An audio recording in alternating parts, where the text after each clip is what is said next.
আসসালামু আলাইকুম। Hello everyone. আশা করি আপনারা সবাই অনেক ভালো আছেন। আজকে আমরা হোলসেল চাল ব্যবসার তৃতীয় সেশনে আসছি। প্রথম এবং দ্বিতীয় সেশনে আমরা যে স্লাইডগুলো দেখেছিলাম সেগুলো আর আমরা রিপিট করছি না। আমরা একবারে তৃতীয় সেশনের যে স্লাইড সেটাতে যাচ্ছি। সো আজকের যে সেশনটা এটা খুব ইম্পর্টেন্ট। অর্থাৎ আপনি যদি চাউল ব্যবসা করতে চান তো আপনার চাউলের এই প্রোডাক্টের একটা স্টার প্রোডাক্ট আপনাকে বের করতে হবে। আপনার এই বিজনেসের স্টার প্রোডাক্ট কোনটা হবে। সো এই স্টার প্রোডাক্ট বের করতে গেলে আপনার এবিসি বিশ্লেষণ করতে হয়। যে এবিসি বিশ্লেষণটা কিভাবে করে।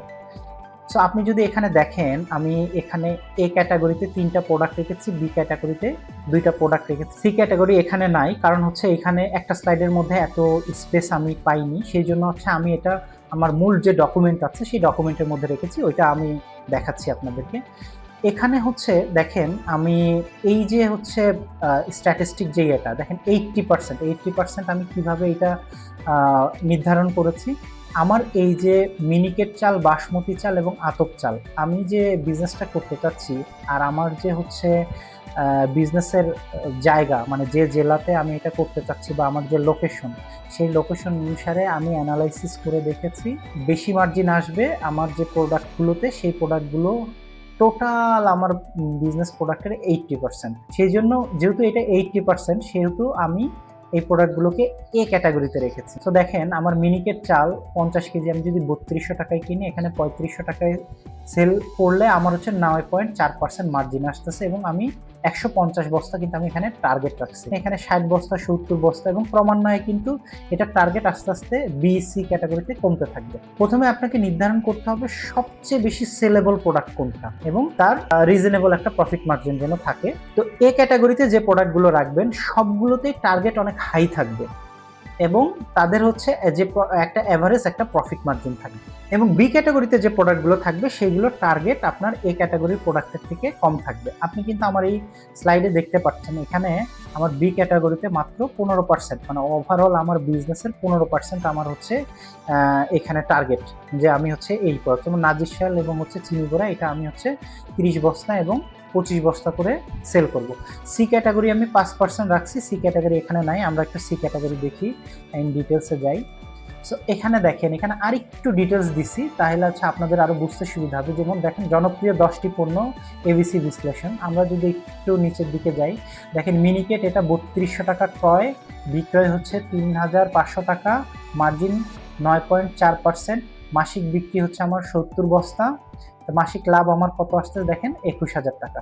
এবং এটাকে রাখছি আমি এ ক্যাটাগরির স্টার প্রোডাক্ট। হ্যাঁ, সো এ ক্যাটাগরিতে দেখেন স্টার প্রোডাক্ট আছে, আবার এ ক্যাটাগরিতে আবার শুধু এ আছে। সো তার মানে এই যে স্টার প্রোডাক্ট, এটা আমার খুব হাইলি ফোকাসড প্রোডাক্ট। এখান থেকে দেখেন আমার মাসিক লাভ আসতেছে 21,000 টাকা। এটা এরকম, এই জিনিসটা এরকম যে আমি কত বস্তা সেল করে কত টাকা রেভিনিউ করতে পারতেছি এবং রেভিনিউর পরিমাণটা কেমন। দেখেন এখানে আমার 15 বস্তা আমি সেল করে আমি 6,000 টাকা লাভ করতেছি, অনলি 15 বস্তা। সেজন্য কিন্তু দেখেন এটা এ স্টার দিয়েছি। সো স্টার দেওয়ার পিছনে কারণ মাত্র আমি 15 বস্তা সেল করে আমি 6,000 টাকা, 14.3% কিন্তু আমার এটা মার্জিন, প্রফিট মার্জিন। সো এইভাবে আপনার প্রফিট মার্জিন এবং আপনার কত বস্তা সেল করতে হবে এবং টোটাল মাসিক আপনার কত প্রফিট হতে পারে, এইটার ব্যালেন্স অনুযায়ী আপনার স্টার প্রোডাক্টগুলো নির্ধারণ করতে হবে। তাহলে আমার এখানে দেখেন মিনিকেট 50 কেজি, এটা আমার স্টার প্রোডাক্ট, এ ক্যাটাগরির স্টার প্রোডাক্ট। আবার দেখেন বাসমতি, এটা এ ক্যাটাগরির স্টার প্রোডাক্ট। তারপরে আপনার পাইজাম, চিনি গুঁড়া, তারপরে দেখেন কাটারি ভোগ। এই যে নিচে একটু আসলে দেখেন আপনার এখানে সি ক্যাটাগরি আমি রাখছি, যেমন চালের গুঁড়া, এগুলোকে আমি সি ক্যাটাগরিতে রাখছি। এটা দেখেন মার্জিন বেশি হলেও আমার কিন্তু এটা খুবই স্লো প্রোডাক্ট, যার জন্য আমার মাসিক লাভ কিন্তু খুব বেশি না, সেই জন্য আমি এটা সি ক্যাটাগরিতে রাখছি। যদি আমার মানে রেভিনিউ কম আসে তো সেইগুলোতে তো আমার হাই প্রায়োরিটিতে রেখে লাভ নেই, তো স্লো প্রোডাক্ট আমি হাই প্রায়োরিটিতে রেখে তো লাভ নেই। তো তার মানে আমাকে এখানে দেখতে হবে যে প্রোডাক্টটা সবচেয়ে বেশি চলে, সবচেয়ে বেশি রেভিনিউ এবং প্রফিট মার্জিন ভালো, সেই প্রোডাক্টটাকে আমি ক্রম অনুসারে এ স্টার, তারপরে এ, তাহলে আমরা আমাদের প্রোডাক্টের এবিসি বিশ্লেষণটা করে ফেললাম। এই যে অর্গানাইজড, আমরা বলতেছি যে এটা 15 থেকে 20% অর্গানাইজড এবং বাকিটা হচ্ছে আনঅর্গানাইজড। তো আমাদের জানা দরকার যে অর্গানাইজড মার্কেট কারা লিড করতেছে, কারণ এরাই তো আমার সাপ্লায়ার। আমি যখন এই বিজনেসটা করতে যাব তখন কিন্তু আমার তাদের কাছ থেকে প্রোডাক্টগুলো কিনতে হবে। তা আমি যদি এখানে অর্গানাইজড মার্কেট দেখি, অর্গানাইজড মার্কেটের মধ্যে আপনি দেখেন যারা করতেছে, রশিদ গ্রুপ, মোজাম্মেল অটো, তারপরে এসিআই লিমিটেড, পার্নালেফেল group, Square food, Bismillah group, তারপরে সিটি গ্রুপ, বসুন্ধরা। রশিদ, মোজাম্মেল এটা তো খুবই কমন চাউল। সো এই চাউলগুলো কিন্তু আমরা যে কোনো মার্কেটের যে কোনো জায়গায় দেখি। এইখানে যে হচ্ছে সাপ্লায়ারগুলো রয়েছে, আমার কিন্তু শুরুতে এই সাপ্লায়ারের কাছ থেকেই কমিউনিকেট করে কিন্তু আমার প্রোডাক্ট নিতে হবে। তারপরে না আমি হচ্ছে আস্তে আস্তে যখন বিজনেসগুলো বুঝে যাব, তখন আনঅর্গানাইজড মার্কেট থেকে এরকম আরও অসংখ্য অটোরাইজ মিল রয়েছে, সেই সমস্ত অটোরাইজ মিল থেকে আমি কিন্তু ডিরেক্ট লোকালি কিন্তু আমি পারচেস করে আমি বিজনেস করব।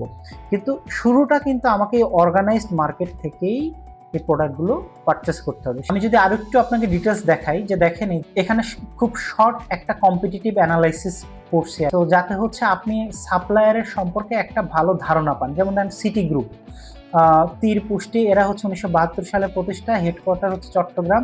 এরা দেখেন টার্নওভার মানে 25,000 কোটি টাকা।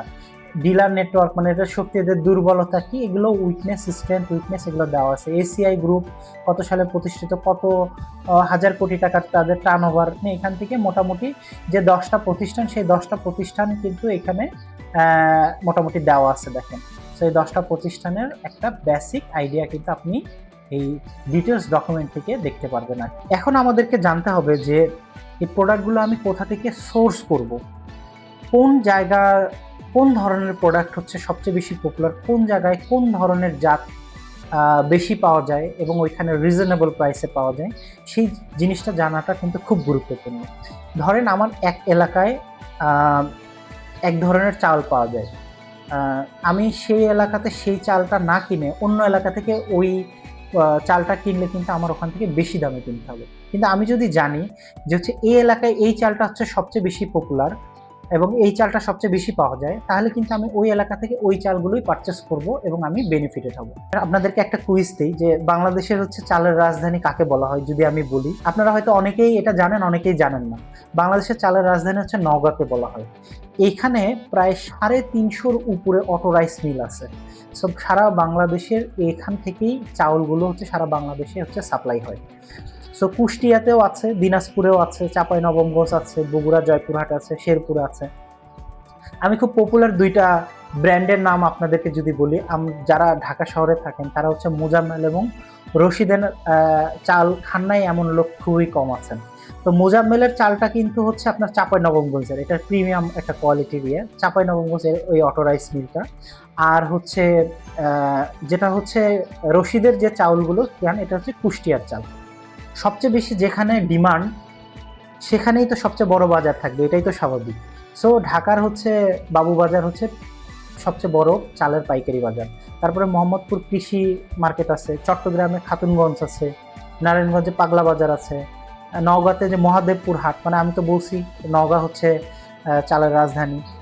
আর কুষ্টিয়াতে হচ্ছে আপনার ওই খোকসাতে হচ্ছে আবার আপনার আরেকটা চালের পাইকারি বাজার আছে। এইটা আমরা আরেকটু ডিটেলস দেখি আমাদের ডিটেলস শিট থেকে। যেমন এখানে ডিটেলস শিট থেকে মিনিকেট এবং নাজির শাল আপনি কোথা থেকে কিনবেন, কুষ্টিয়া, ঝিনাইদহ, চুয়াডাঙ্গা থেকে কিনবেন। পাইকারি বাজার মিল কোনটা আছে, রশিদ মিল, আখি মিল, দেখেন এই যে হাশেম ব্রাদার্স। আর যোগাযোগের ধরুন সরাসরি মিল বা আড়তদারের কাছে আপনি যোগাযোগ করবেন। আতপ চাল কোথা থেকে কিনবেন, দিনাজপুর, রংপুর, নওগাঁ থেকে। তাদের কাছ থেকে কিনবেন, একটা স্যাম্পল দিচ্ছি, আপনার যে এদের কাছ থেকে কিনতে হবে ব্যাপারটা এরকম না। আপনার এর থেকেও আরও যদি যেখানে আপনি কম্পিটিটিভ প্রাইসে পাবেন তাদের কাছ থেকে আপনি কিনবেন। আর পাইজাম দেখেন কোথা থেকে, বরিশাল, পটুয়াখালী, ফরিদপুর, এখানে আপনি এদের কাদের কাছ থেকে কিনবেন সেটারও একটা এখানে আইডিয়া দেওয়া আছে। বাসমতি এবং চিনিগুড়া এগুলো দিনাজপুর থেকে আপনি কিনবেন। কাটারিভুক, নেত্রকোনা এবং কিশোরগঞ্জ থেকে আপনি কিনবেন। সো তার মানে আপনি কিন্তু এখান থেকে একটা ওভারঅল আইডিয়া পাচ্ছেন যে আপনি কোন ধরনের বা কোন জাতের চাল আপনি কোন এলাকা থেকে কিনবেন। আজকের সেশন এতটুকুই। আশা করি আপনার এই সেশনটি অনেক ভালো লেগেছে। পরবর্তী সেশনে আবারও দেখা হবে। ততক্ষণ পর্যন্ত আপনারা সবাই অনেক ভালো থাকুন। আসসালামু আলাইকুম। এই সেশনগুলো দেখে যদি সত্যি আপনারা উপকৃত হন, তাহলে আমার এই চ্যানেলটি সাবস্ক্রাইব করুন। হোলসেল চাল ব্যবসা করতে গিয়ে যদি আপনার মনে হয় এই পিপিটি এবং ডিটেলস ডকুমেন্টটি আপনার প্রয়োজন, ডিসক্রিপশন বক্সে আমি একটি গুগল ফর্মের লিঙ্ক দিয়েছি, সেই লিঙ্কটি পূরণ করুন এবং এই রিসোর্স ফাইলটি আপনার সংগ্রহে রাখুন। আর আপনি যদি একজন হোলসেল চাল ব্যবসায়ী হয়ে থাকেন এবং আপনার ব্যবসা পরিচালনার জন্য একটা প্রপার সলিউশন খুঁজছেন, তাহলে আমার সাথে কমিউনিকেট করতে পারেন। ধন্যবাদ।